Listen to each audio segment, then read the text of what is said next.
back up through the sky, back into you, into your consciousness.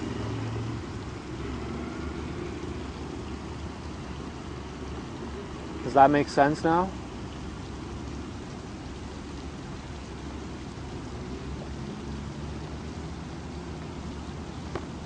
So, how can you reconcile this Word of God issue? How can the scriptwriters know when the prophet is telling them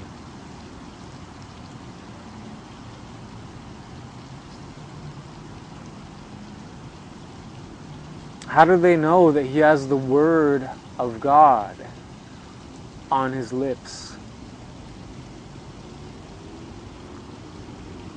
I mean, were they just transcribing machines? Were they just robots, mindlessly recording under the will of God as he spoke through the speaker and the recorder? Or was there a breaker? Was there an additional node in consciousness?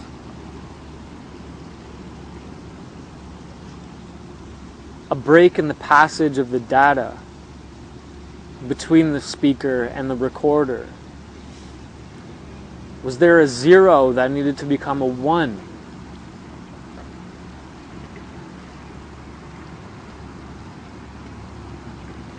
I mean, just think of it logically.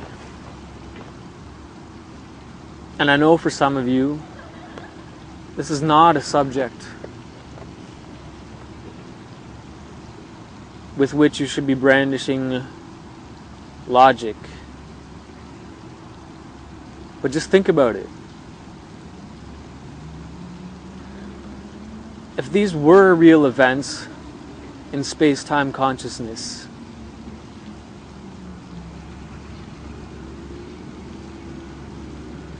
then there would have been a light body, sentient, subjective-objective connection between all parties involved, including, amazingly, God itself.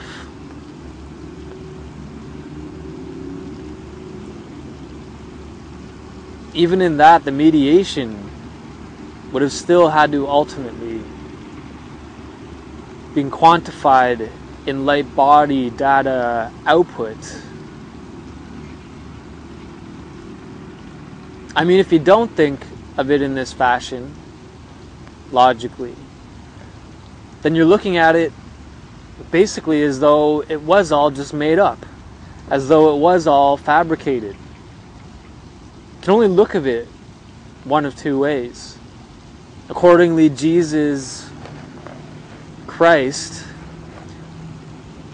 wouldn't have existed in his light body.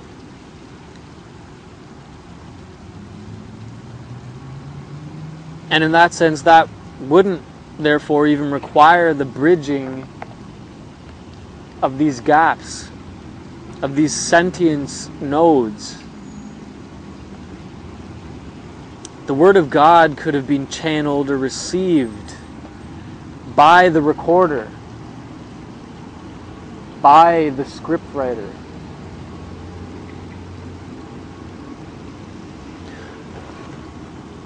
But I'm sure, I am positive, not negative, that if we are talking about the Word of God, you wouldn't want to be talking about it on such flimsy terms.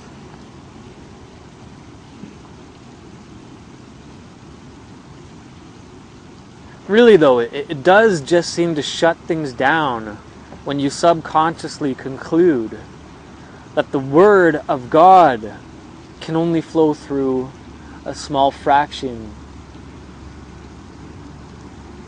of the light bodies that are present at any given moment.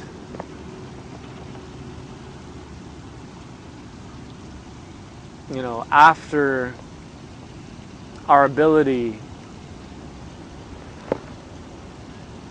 became pervasive to discuss within our cultures through means of language and recordable data output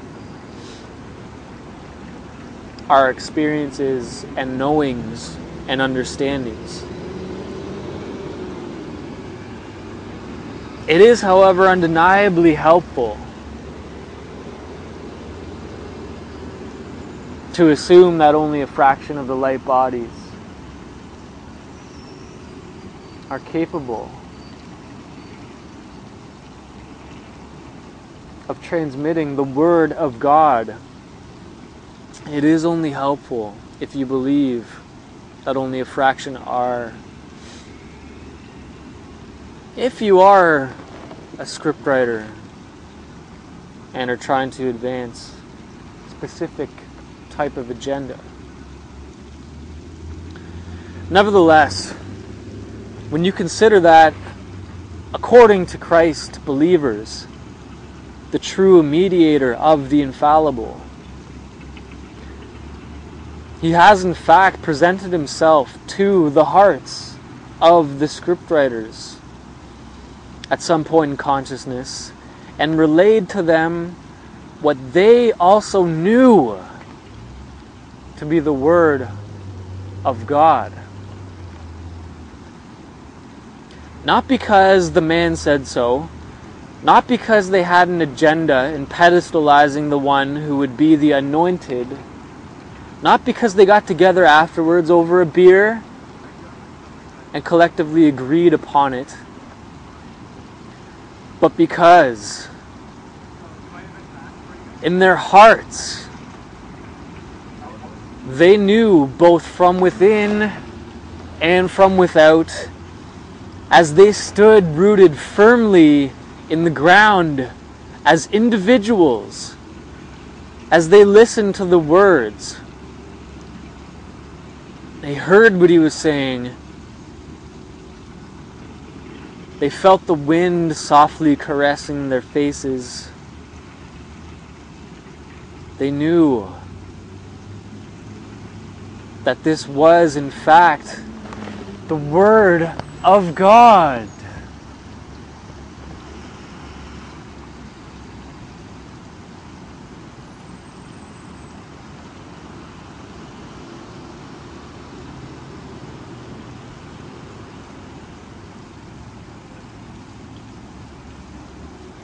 And they knew that God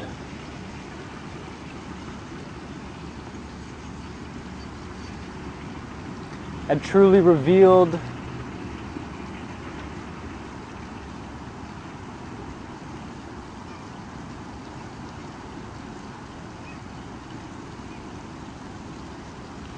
their hearts to them.